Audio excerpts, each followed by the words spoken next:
Okay.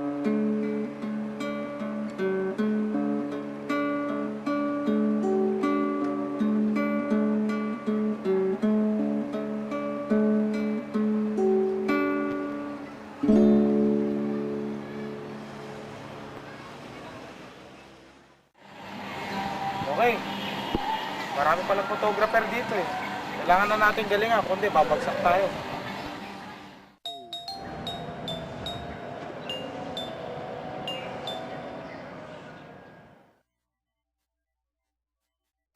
Tara, bilisan na natin para matapos na tayo agad. Tayo.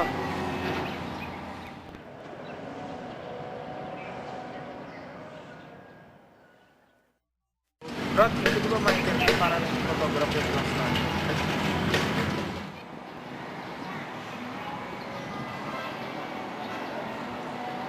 Sige.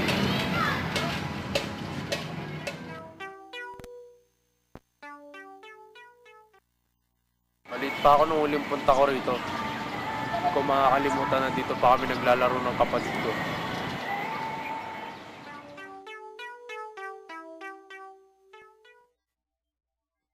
Wala na tayo. Unang tanong, paano ka ba nagsimula bilang sa photographer? Dito na ako lumaki. Palaboy ako dati. Tinuruan akong kumuha ng mga photographers dito. Sila na rin ang naging pamilya ko. Bale, mga ilang taong ka na rin. Siguro, sa 10 taon na din. Bakit? Ano na nangyari sa pamilya mo?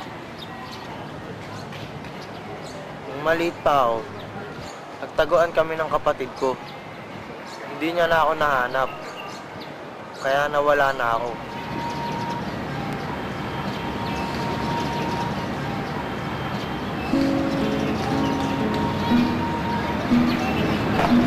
Marlo?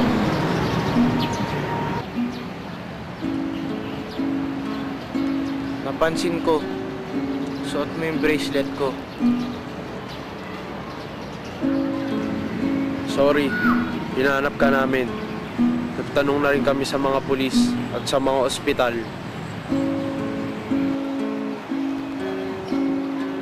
Malamang, nakalimutan na ako ni Mami at Daddy.